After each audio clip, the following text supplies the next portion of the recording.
하나님 아버지 감사합니다.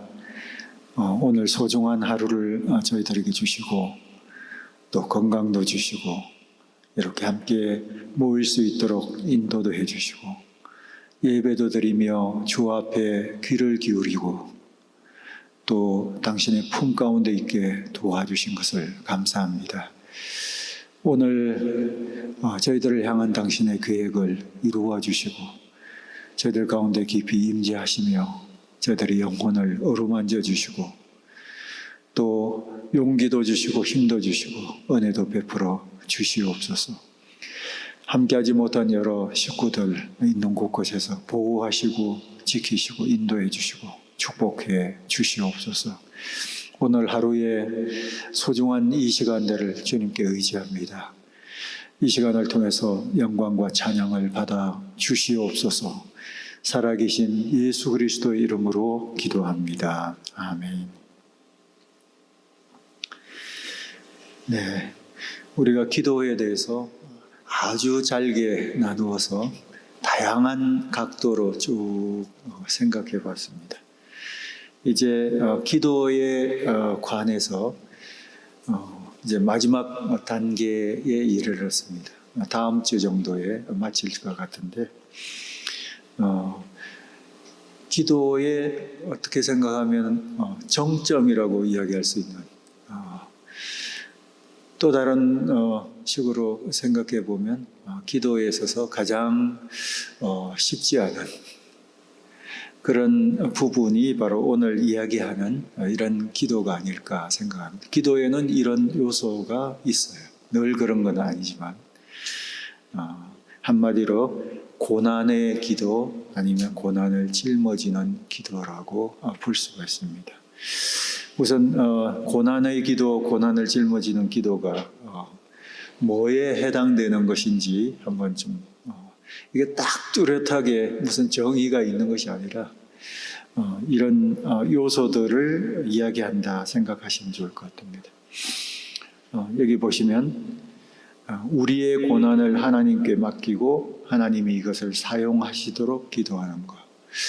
우리가 경험하는 그 어려움들이 있으시죠. 때때로는 이것이 굉장히 무겁게 우리에게 다가올 때가 있습니다.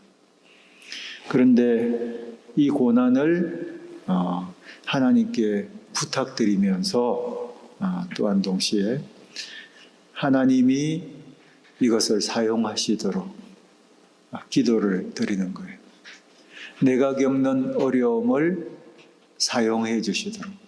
뭘 위해서 사용하시겠어요? 내가 비록 어려움을 겪고 있지만 하나님의 계획이 이루어지게 해주세요. 이 고난을 통해서 하나님의 계획이 이루어지게 해주세요. 이건 굉장히 다른 차원의 기도인 것 같아요. 물론 고난을 벗어나고 어려움에서부터 우리가 자유롭게 되는 것은 굉장히 중요하죠. 아무래도 어려움이 있으면 좀 자유롭게 해달라고 또 벗어나게 해달라고 기도를 하게 되지만 그러나 내가 비록 어려움을 겪는다 할지라도 이 어려움이 하나님의 계획이 이루어지는 도구가 되게 해주세요. 이렇게도 우리가 기도할 수가 있어요. 비록 내가 어렵지만 그런 하나님의 계획 중에 어떤 거는 이런 것이 될 수 있겠죠. 내가 비록 이렇게 어렵지만 그러나 이 어려움이 다른 사람에게는 자유함이 되게 해주세요. 어떨 때는 그렇게 될 때가 있어요.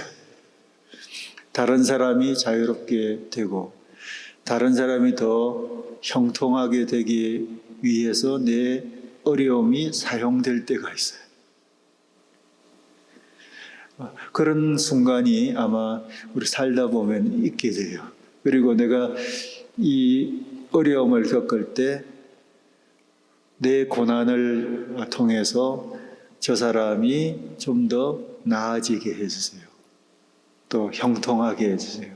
자유롭게 해주세요 하는 그 차원의 기도라고 볼 수 있어요. 혹시 그런 기도를 해보신 적이 있는지는 잘 모르겠지만 전혀 없지는 않으실 거예요.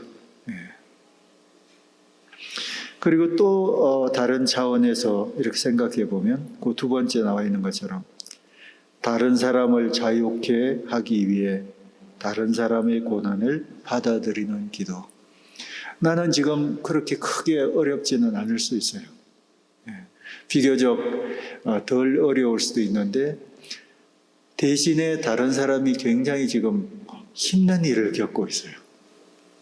가족 중에 누군가가 굉장히 힘든 일을 지금 겪고 있어요.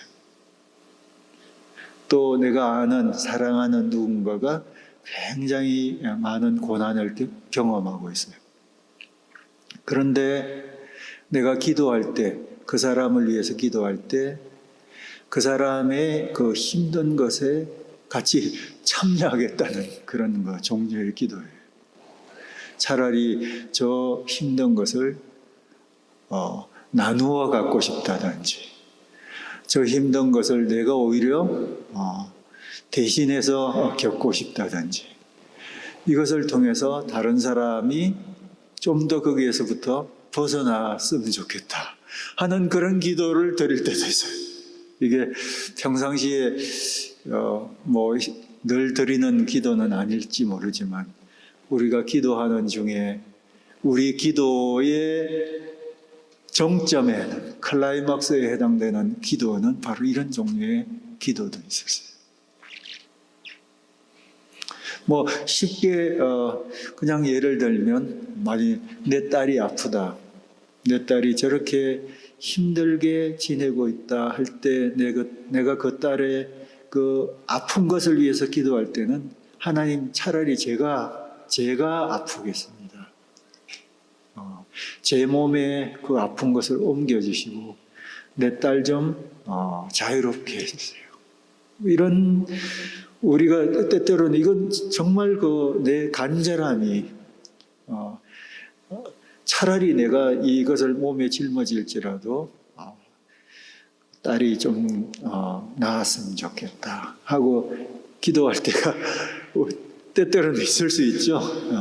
그건 조금 그런 예를 들었지만 그 비슷한 어떤 기도를 우리가 드릴 때가 있습니다. 이런 게 기도를 하는데 고난을 내가 짊어지겠다. 그 고통 중에 내가 참여하겠다. 이거를 내 몸으로 받고 싶다. 내가 지금 있는 고통이 다른 사람에게 유익이 된다면 그냥 이것을 내가 그냥 당하고 견디고 있겠다 하는 그런 차원의 기도라고 볼 수 있어요. 이것의 가장 아름다운 모델이 되는 것이 우리 주님의 기도가 아닐까. 거기 나와 있는 것처럼 십자가에 달리신 예수님의 기도 중에 누가복음 23장 같이 한번 읽어볼까요? 아버지여 저희를 사하여 주옵소서. 자기의 하는 것을 알지 못함이니이다. 지금 자기를 고통스럽게 만드는 사람들이, 죽이는 사람, 그냥 죽여라 외쳤던 그런 사람들에 대해서 하나님 앞에 기도하기를, 아버지 저희들을 용서해 주십시오. 내가 사실 지금 죽어가고 있는 것이 저 사람들의 용서를 위해서 죽어가고 있는 거예요. 그거를 짊어지면서 죽어가고 있는 거예요. 잘 몰라서 지금 저러고 있습니다. 잘 몰라서. 모르니까 저렇게 하지요. 저희들을 용서해 주세요 하고 기도하는 그런 기도입니다. 예수님이 우리를 위해서 이렇게 대속적인 십자가 죽음을 죽으셨죠. 그리고 그때 이런 기도도 드렸는데 예수님의 이 대속적인 죽음에는 더할 것이 없어요. 우리가 거기에다가 플러스 알파 할 것이 없어요. 더할 것이 없습니다.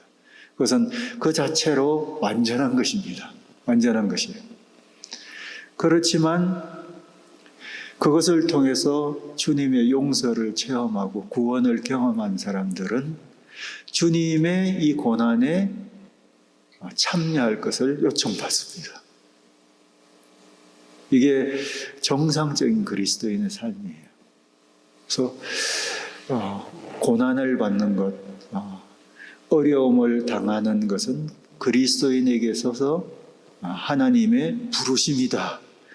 하나님이 우리를 자유케 해주시기 위해서 구원하셨지만 우리를 또 예수와 더불어서 함께 고난받도록 또 초청해 주셨다.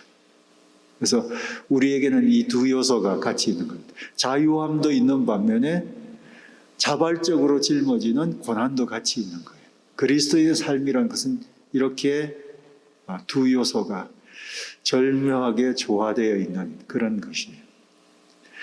우리가 고난받는 것이 예수님의 대속적인 죽음에 보탬이 되는 것은 아니지만, 그러나 그것에 참여함으로 말미암아 예수님의 이 대속적인 죽음이 세상에 더 많이 번져가도록 또 다른 사람도 유익을 얻고 혜택을 받을 수 있도록 하는데 기여할 수 있는 거예요. 이런 면에서 사도 바울은 이런 고백을 하고 있어요. 그 밑에 골로새서를 같이 한번 읽어보도록 하겠습니다.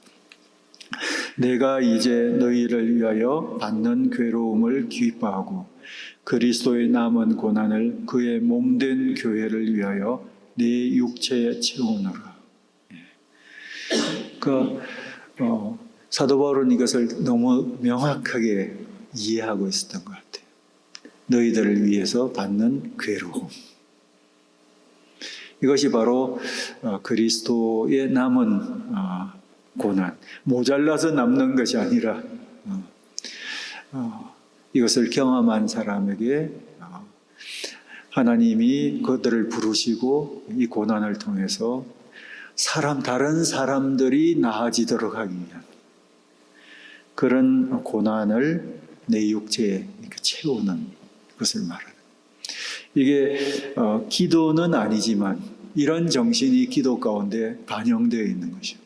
내가 이렇게 고생을 하는 이유는 그리스도의 초청 때문이고, 나아가서 그것은 바로 너희들을 위한 것이다. 너희들 잘 되라고 내가 고생하는 거야. 그 잘 되라는 것에는 너희들이 구원받고 이 놀라운 영적인 비밀을 알고 복을 누리도록 하기 위해서 내가 멸시도 당하고 조롱도 당하고 손해도 당하고 내가 몸으로도 이렇게 고생하고 아까운 것 낭비하게 되고 내가 내 인생을 이렇게 드리게 되는 이유는 다른 게 아니라 너희들 잘 되라고, 너희들이 복 받도록 내가 그렇게 하는 것이다 하는 정신을 가지고 이렇게 살았는데, 틀림없이 사도 바울의 기도는 바로 예수님이 하셨던 것 같은 그런 기도일 거예요. 내가 고난받으면 받을수록 혹시 이것을 통해서 한 사람이라도 예수 알게 되면, 복 받게 되면 그것으로 너무 이 고난이 소중하기 때문에 이것이 기쁜 것이죠. 힘든 것 자체를 즐기는 것이 아니라 이 힘든 것을 통해서 우리 하나님이 기뻐하시고 어떤 사람이 이것을 통해서 윤택하게 된다면 그것을 내가 기뻐하는 것이죠. 그리고 내 기쁨은 예수가 당한 것과 같은 종류의 그런 고난에 함께 참여했다는 것에서 받는 영광스러운 기쁨이죠. 내가 사도들은 이런 기쁨을 알았던 것 같아요. 근데 오늘날은 상황이 매우 다를 수 있지만 이런 중에서도 우리가 이 내용의 이 고백의 어떤 조각이라도 우리의 삶 속에서 여러분이 이해를 하시면 좋을 것 같고, 또 이런 종류의 그 기쁨, 이런 종류의 또 기도를 여러분이 조금씩 경험할 수 있다면 그 자체로 너무나 영광스러운 것이죠. 여러분의 기도가 여기에까지 이르른다면.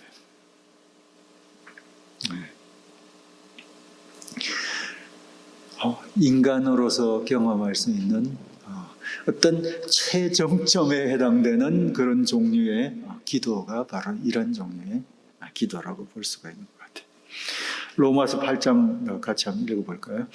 생각건대 현재의 고난은 장차 우리에게 나타날 영광과 좋게 비교할 수 없도다.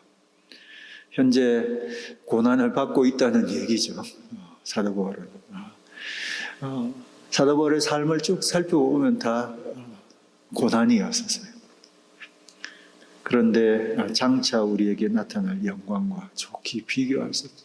그 영광이 너무 크기 때문에 지금 받는 이 고생이, 어려움이 그것과는 비교할 수 없는 거예요.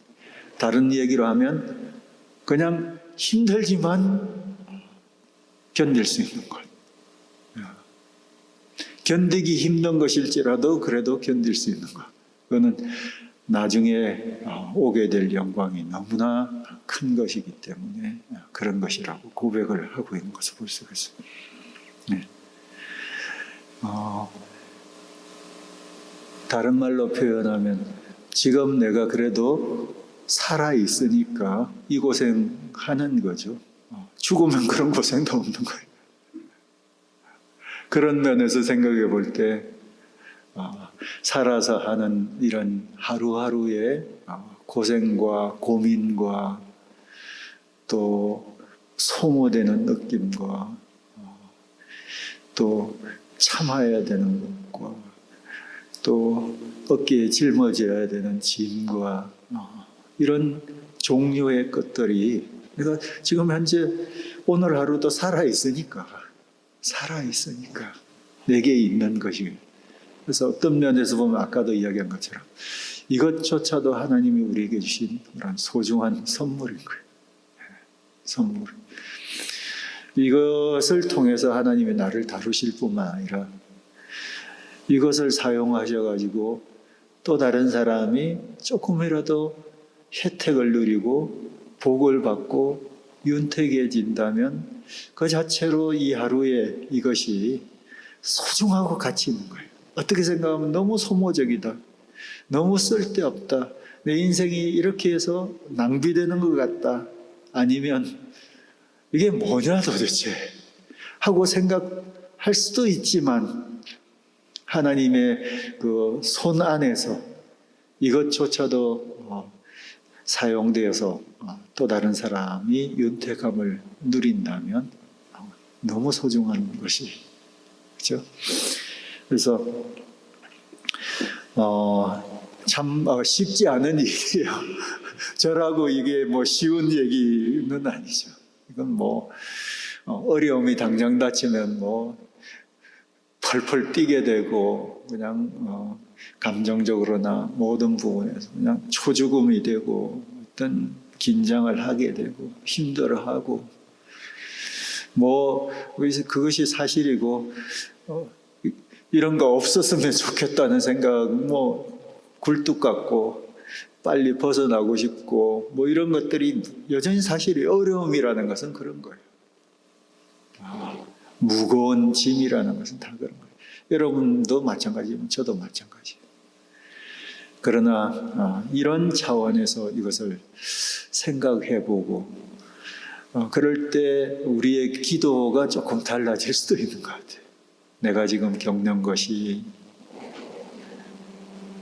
혹시 하나님의 소중한 어떤 뜻이 이루어지는 그런 도구가 된다면 어떡하겠어요? 그거 짊어지고 있어야지. 내 한 몸 이렇게 어려움을 당하고 있는 그것이 그런 것이라면 어떡하겠어요? 그냥 견뎌야지.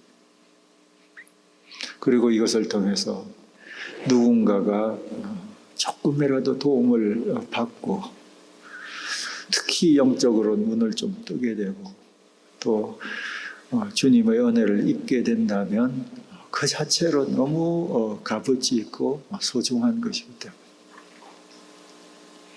그리고 결국에서 이렇게 해서 쌓여진 나의 인생이 이 세상에서는 뭐 빛날 것이 별로 없을지 몰라도 또 하나님은 이 하나하나를 다 이해하시고 기억하시고 계신다는 이 차원에서 장차 우리가 경험하게 될 하나님의 칭찬, 수고했다. 이 한마디면 족한 거죠. 고생 많았다. 애썼다. 주님의 이런 그 영광스러운 어떤 그 보상, 그거 하나로만 생각을 한다면, 그것이 얼마나 영광스러운 것인지를 생각한다면 그냥 해볼 수 있을 만한 그런 것도 될 수 있는 것 같아요. 예, 어렵지만 그럴 수 있는 것 같아요. 그럴 때 우리가 기도를 이렇게 드릴 수 있는 거예요. 하나님, 이것이 없어지기를 위해서 기도하는 것이 아니라 이것을 견딜 수 있게, 감당할 수 있게 도와주세요. 그리고 이것이 이렇게 사용되게 해주세요. 기도할 수 있고, 다른 사람의 그 고통을 오히려 내가 짊어진다 할지라도 주님이 원하신 뜻을 이루어 주세요. 이렇게 우리가 기도를 할 수 있는 데까지 갈 수 있지 않는가 생각을 하게 됩니다. 참 어렵지만 또 다른 한편으로 생각해 보면 참 멋지다. 이런 차원에까지 우리가 기도할 수 있는 사람이 되면 참 좋겠다 하는 생각을 가지게 됩니다. 이게 얼마나 중요한지는 여러 가지 있죠. 이것의 가치는 여러 가지 있지만 그 중에 한 가지만 그냥 딱 얘기하면 우리가 가지고 있는 믿음의 생생한 실제가 바로 그런 거예요. 어떤 한 사람이 믿음을 가지고 있다, 믿음을 가지고 있지 않다, 겉으로 보기에는 다 비슷비슷하잖아요. 사는 게 비슷비슷해요. 이 사람이나 저 사람이나 고민거리 있고 먹고 살기 바쁘고 다 비슷비슷한 것 같은데, 믿음을 가지고 있는 것과 가지고 있지 않은 것의 결정적인 차이 중에 하나가 바로 이런 면인 것 같아요. 우리가 가지고 있는 믿음이 막연하지 않고 추상적이지 않고 그냥 껍질만 있는 것이 아닌, 그래도 믿음에 내가 알맹이를 가지고 있고 알곡을 가지고 있다면 뭔가 이런 부분에서 차별성이 있고, 이런 면에서 이런 것은 우리를 더 여물게 만들, 우리의 믿음이 더욱더 생생하기도 하고 여물게도 만들어주는 그런 요소가 되는 것 같아요. 그것이 뭐냐면 어려움 중에, 고난 중에 우리가 어떻게 기도하는가 하는 부분으로 나누어질 수 있을 것 같아요. 그리고 어떻게 그것을 견디느냐 하는 부분하고도 다를 것 같아요. 좋을 때는 이 사람이나 저 사람이나 다 좋은 거죠. 나도 좋고 안 믿는 사람도 다 좋은데, 너무 힘들 때는 뭔가 차이가, 그 차이 중에 나도 힘들지만 저 사람도 힘들고 나도 똑같이 힘들지만 그래도 차이 나가는 그 부분은 이런 면이라고 볼 수 있어요. 로마서 8장에 이 고백 속에서 잘 반영이 되는데 같이 한번 읽어보도록 하겠습니다. 누가 우리를 그리스도의 사랑에서 끊으리요? 환난이나 공고나 박해나 기근이나 적신이나 위험이나 칼이랴. 그러나 이 모든 일에 우리를 사랑하시는 이로 말미암아 우리가 넉넉히 이기느니라. 사도 바울의 그 고백이고 굉장히 엄청난 차원의 그런 그 믿음의 고백이지만, 사실은 이런 고백의 어떤 부분이라도 우리가 경험할 수 있으면 좋겠어요. 거기 나와 있는 것처럼 환난이나 곤고나 배고픔이나 적신이라는 것은 벌거벗은 것을 말하는 거예요. 위험, 칼, 등등 이게 삶의 현실, 이런 현실 속에서도 하나님의 사랑을 잃지 않는 것이요. 그런 중에서도 하나님의 사랑을 누리는 것을 말하는 것이요. 그 사랑 때문에 우리가 이것을 넉넉히 이기는 것이요. 그것을 사랑 때문에 견디는 것이요. 사랑 때문에 견디는. 이런 차원으로 우리가 우리의 어려움을 이해할 수 있다면 우리의 기도도 뭔가 다를 것이다. 이렇게 생각을 해볼 수가 있을 것 같아요. 어떻게 하면 이런 기도를 다 드릴 수 있는가?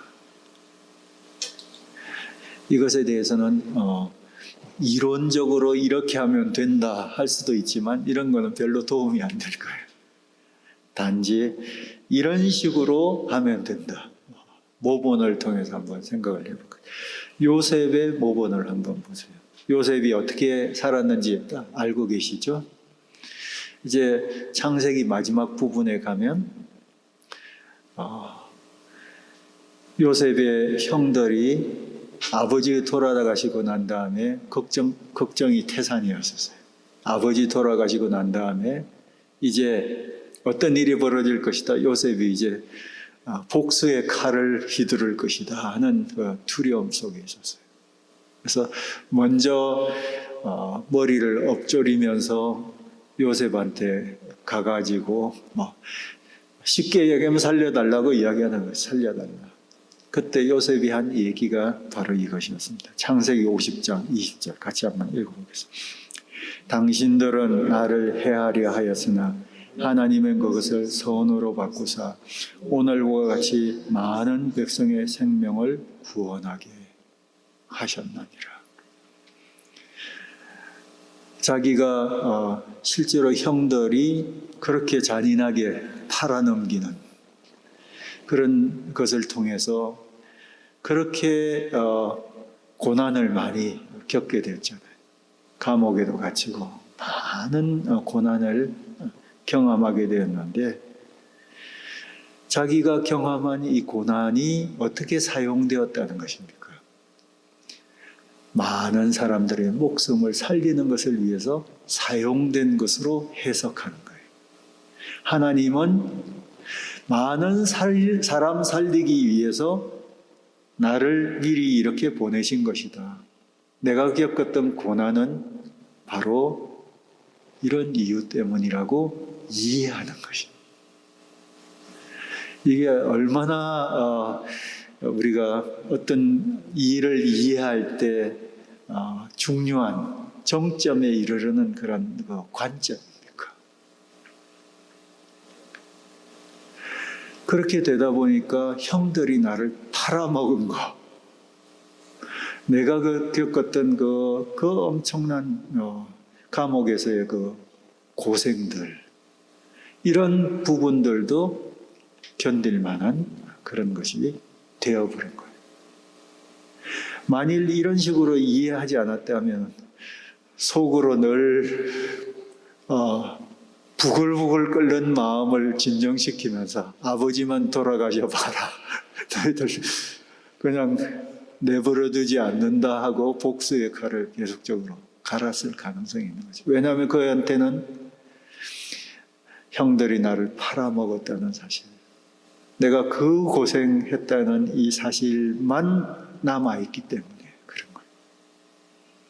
그러나 하나님의 계획 속에서 나를 이렇게 먼저 보내신 것이고 그 과정 중에 당신들이 실수한 것은 틀림없이 잘못을 저지른 것이에요. 그렇지만 그렇기 때문에 내가 고생을 한 것이지만 그러나 그에게 더 큰 것이 뭐냐면 하나님의 계획이 더 큰 것이었어요.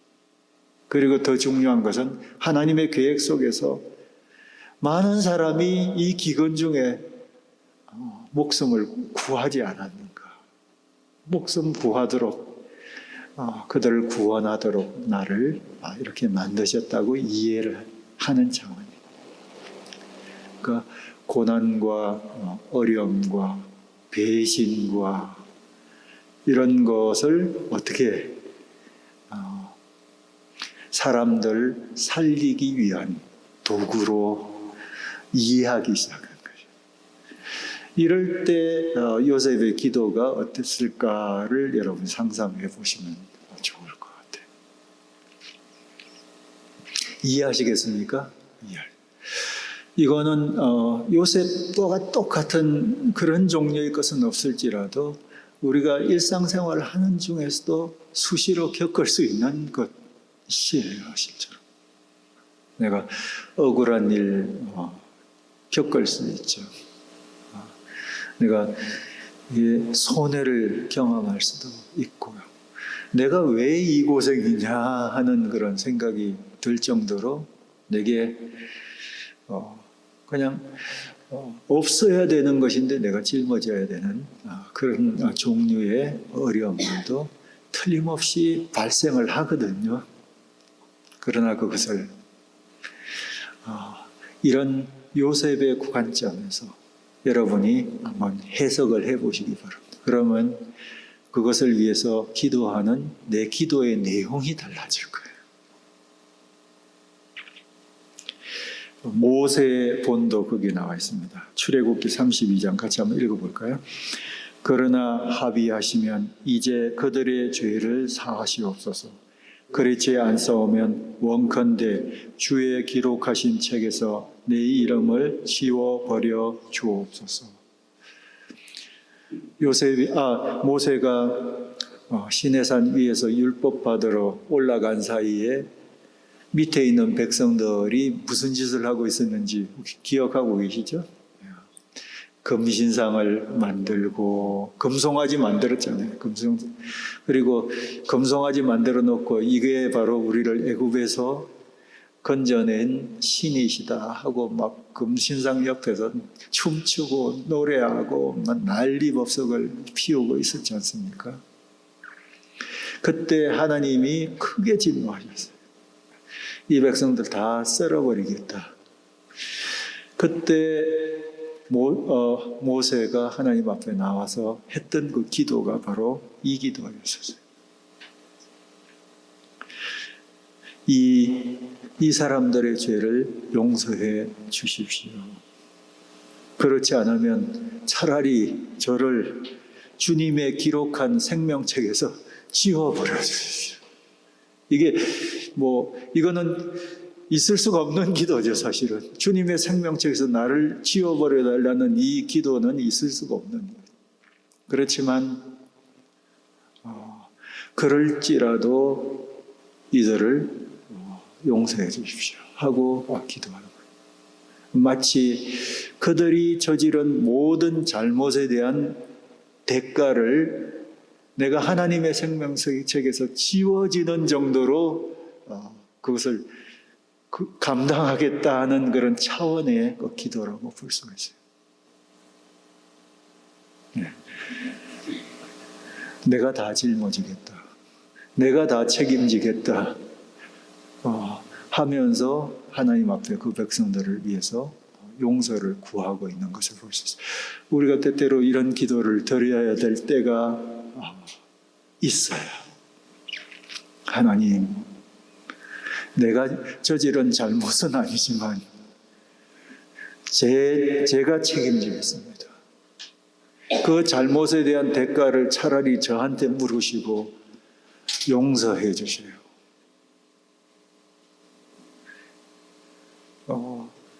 이런 기도를 여러분이 드릴 때가 있어요. 때때로는 이런 극단적인 그런 정황이 많이는 없을 수 있어요. 그렇지만 때때로는 자식을 위해서 기도할 때, 때때로는 이런 기도를 할 수 있어요. 자식이 뭔가를 잘못했을 때라든지, 하나님 앞에 기도할 때 하나님, 이 모든 잘못에 대한 대가는 제가 치르겠습니다. 용서해 주세요. 그리고 도와주세요. 하고 우리가 기도할 때가 있어요. 이것은 또 다른 차원에서 여러분이 또 다른 사람들을 위해서도 그렇게 기도를 할 수가 있어요. 이게 기도의 클라이막스예요. 쉽지 않은 기도지만 이런 기도까지 여러분이 있습니다. 다니엘에 본에서 이게 또 잘 나오는데요. 다니엘서 한번 9장 같이 읽어보도록 하겠습니다. 내 하나님 여호와께 기도하며 자복하여 이르기를 우리는 이미 범죄하며 패역하며 우리가 듣지 아니하였나이다. 우리가 주께 범죄하였음이니이다. 다니엘이 지금 기도를 하고 있는. 다니엘은 지금 페르시아에 가 있죠. 그곳에 살고 있는 상태. 이미 바벨론으로부터 포로로 잡혀갔고, 그 다음에 바벨론이 페르시아한테, 바사 제국한테 멸망하면서 바사에 머물러 있는 유대인들 중에 총명한 분이었어요. 그래서 높은 그런 위치에까지 이르는 분이 이 다니엘이었는데, 다니엘이 자기 백성들을 위해서 기도할 때 이렇게 기도했어요. 사실상 이렇게 나라가 망하고 온 백성들이 포로로 잡혀와가지고 이방 땅에서 나그네 서름을 겪으면서 그곳에서 나라 없이 지금 살아가고 있는, 이것은 틀림없이 그 이전 세대의 사람들이 했던 잘못 때문이었어요. 그들이 여호와의 율법을 무시하고 그것을 제대로 지키지 않았기 때문에,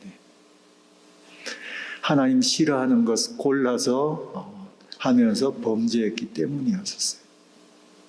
수도 없이 경고했지만 그거 듣지 않고 귀 틀어막고 마음 닫고 눈 닫고 하면서 그냥 계속해서 그 가운데서 벗어나지 못했기 때문에 하나님이 결국 경고하신 대로 그들을 심판하신 것이었어요.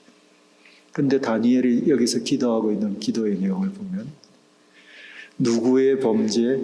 우리의 범죄로 이야기하고 있어요. 우리의 범죄. 나의 범죄, 그들의 범죄. 이 모든 잘못을 자신이 함께 짊어지고 있는 것을 볼 수 있어요. 하나님, 저를 포함해서 우리들이 하나님 앞에서 잘못한 것입니다. 우리가 하나님의 율법을 지키지 않았습니다. 하나님, 우리들을 용서해 주세요 하고 기도하고 있는 것을 볼 수 있어요. 그래서 다니엘의 이 기도는 자기 백성들의 그 범죄를 함께 짊어진 회개의 기도라고 볼 수가 있어요.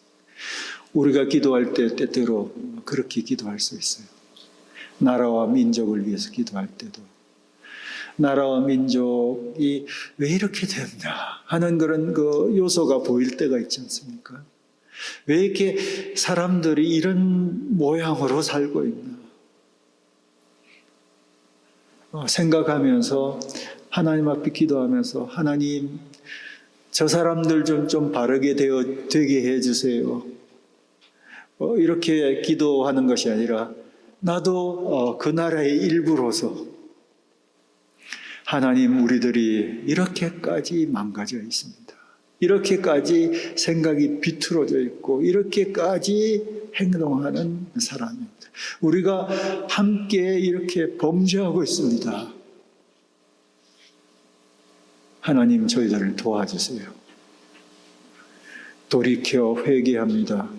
저희들 바른 길 가게 도와주세요 하고, 때때로는 나하고 상관이 없는 듯, 나는 그래도 그것보다는 나을 수도 있을 수도 있어요. 그렇지만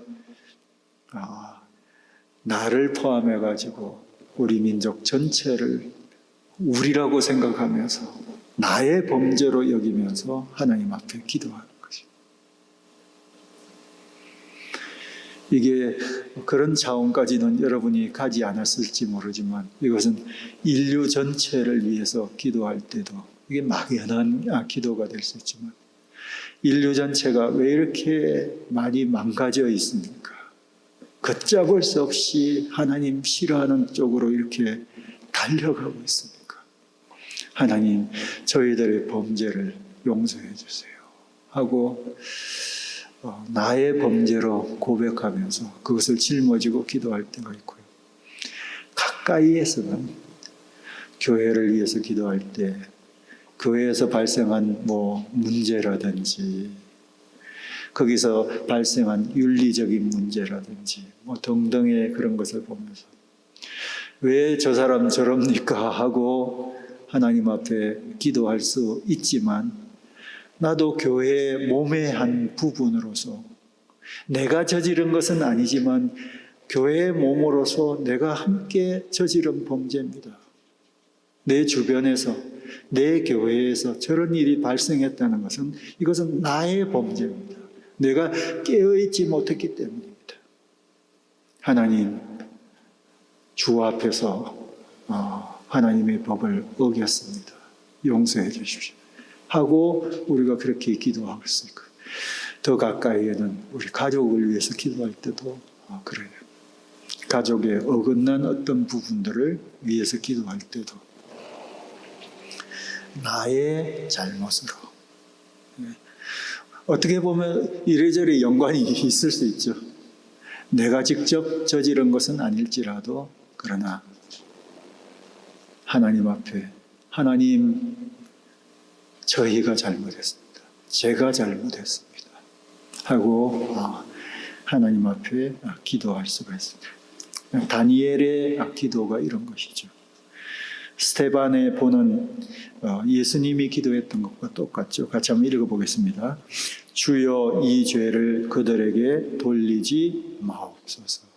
스데반도 예수님이 했던 것과 똑같은 게, 누구를 위해서 기도했냐면 돌멩이 들어가지고 자기를 때리는 사람, 지금 돌멩이 맞아서 피 터지고 있고 계속해서 인상 찌푸르면서 욕하면서 나한테 돌멩이질을 하면서 돌멩이를 던지는 이 사람들을 위해서 기도할 때, 주여, 그들의 죄를 용서해 주십시오. 그들은 잘 몰라서 지금 저러고 있습니다. 잘 몰라서.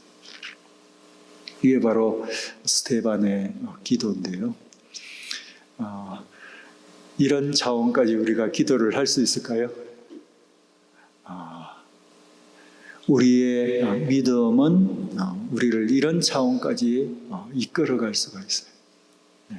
여러분의 믿음이 이런 차원까지도 소화하고 부분적으로라도 이런 기도까지 하는 데까지 생생한 실제가 되기를 바랍니다. 같이 기도하고 마치도록 하겠습니다. 하나님 아버지, 오늘 저희들의 기도에 대해 우리가 감히 감당할 수 없는 그런 차원의 것을 생각해 보았습니다. 그러나 저희들의 믿음이 생생한 실제로 여기에까지 이르를 수 있도록 도와주시옵소서. 그리고 부분적으로라도 이런 기도까지 드릴 수 있는 사람들로 우리가 계속 여물어져 갈 수 있도록 은혜를 베풀어 주시옵소서. 주님 의지하며 살아계신 예수 그리스도의 이름으로 기도합니다. 아멘.